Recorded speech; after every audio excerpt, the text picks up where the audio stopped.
I think we can all agree that the biggest VR games to this date contain some form of violence, whether it's annoying the robot in Job Simulator or it's decapitating a person's arm in Blade & Sorcery. That's why I'm gonna make a tier list of the least brutal VR games to the most brutal VR games. I'm starting off this tier list with Boneworks.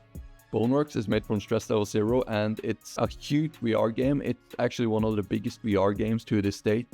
It has one of the best, if not the best, physics system ever created for a VR game. It has a pretty decent story and it's full of lore, so you can watch a lot of videos about that on YouTube. I can't tell you how many hours I used just puzzling together the lore and searching for clues inside the game. But it's not the lore or story that drives this game, it's actually the huge physics sandbox that you can play around in. When I was younger, I played a lot of Garry's Mod, and this game reminds me a lot of Garry's Mod because you can do whatever you want. It's a physics sandbox. There was a huge modding community for this game that later transformed into the modding community we have for Bone Lab today.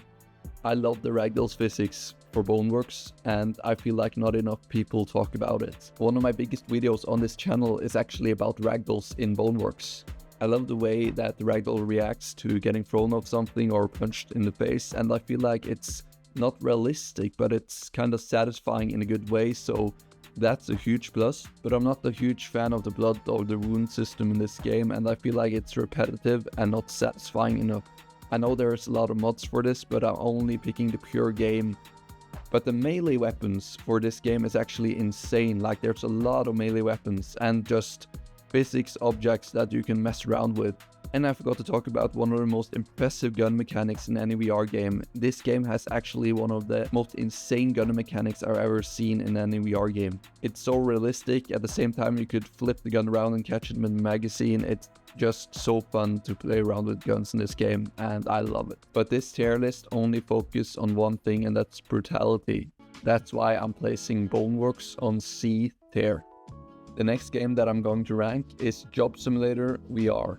A pretty random game to have on this tier list, but it's kind of fun to rank it on this tier list because it's so irrelevant. So yeah, I'm not going to talk a lot about this game, but this is the first VR game I got after getting my first VR headset. It was a PS4 VR headset. Yeah, it was kind of trash, so that was the only game that didn't lag on the headset.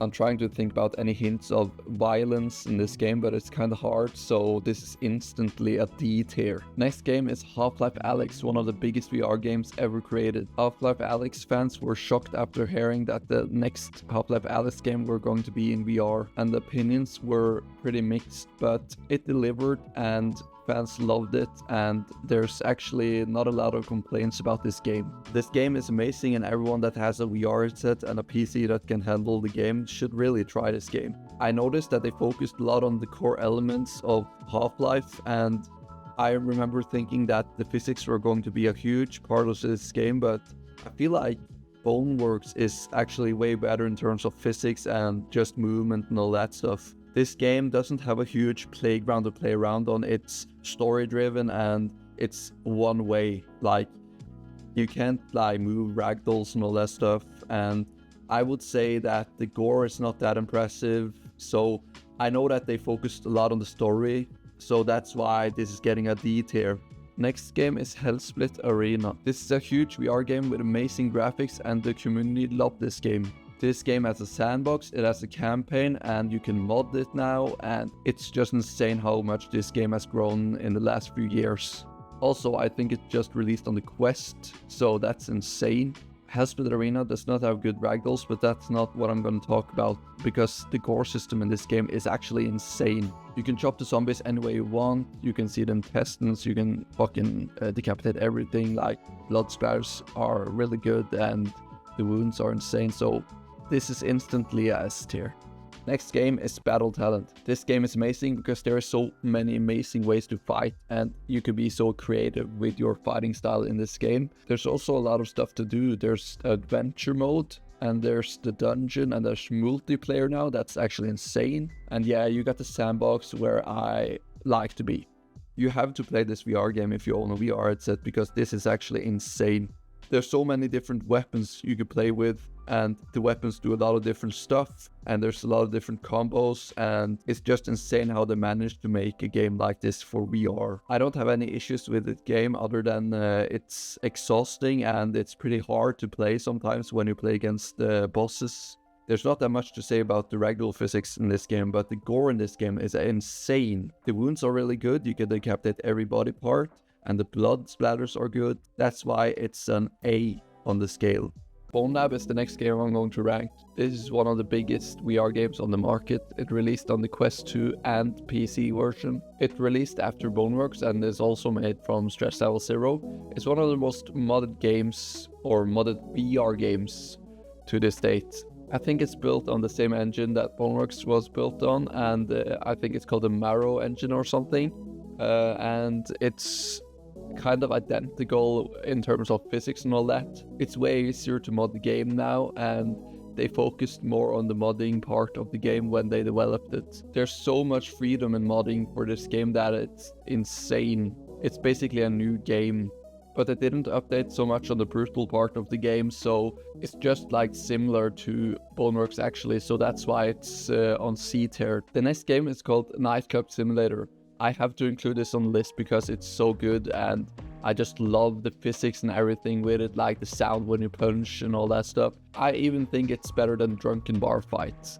It shares a lot of elements with Drunken Bar Fight, but it's like really good and you can mod it, and it's way more gory than Drunken Bar Fight. There's many mods in this game. You can connect your mod.io to the game, so you don't even need to install mods outside of the game. You can just go in the game and install mods from the game. But the best part about the game is the fighting and the brutality. There's so much you can do. You can wave to them and they wave back. You can give them money and they follow you. You can have, I think, like gang fights and stuff like that. So it's really cool. I feel like this game is an A on the tier list because it's so brutal.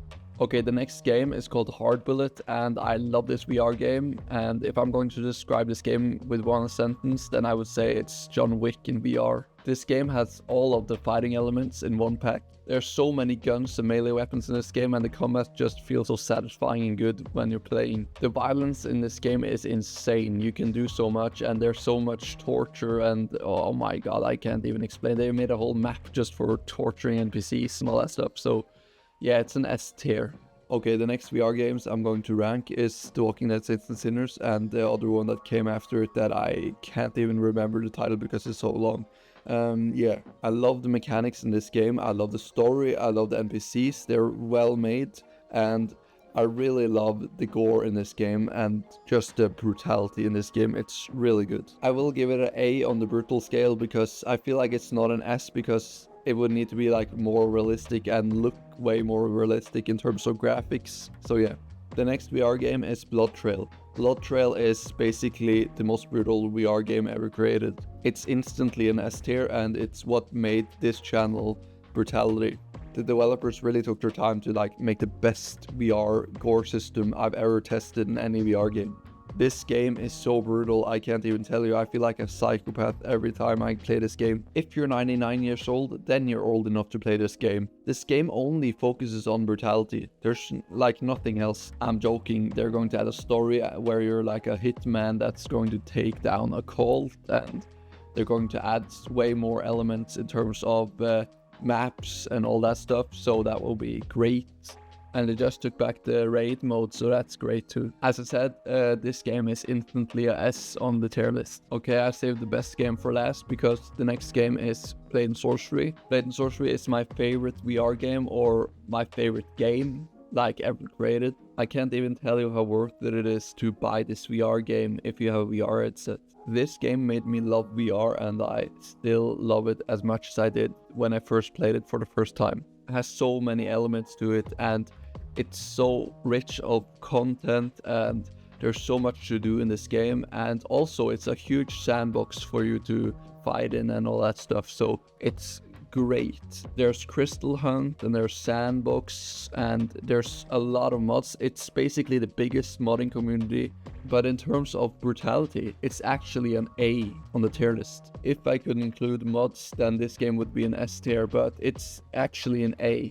With mods, you can see intestines and all that, and without mods, you can only decapitate and cut and stab, so that's why. That's why. But I would actually give it S, but I can't. So yeah, I hope you enjoyed this video, and tell me if you want to see more of these videos, and I will make them for you. I think this is pretty interesting, and I love to kind of make these different videos.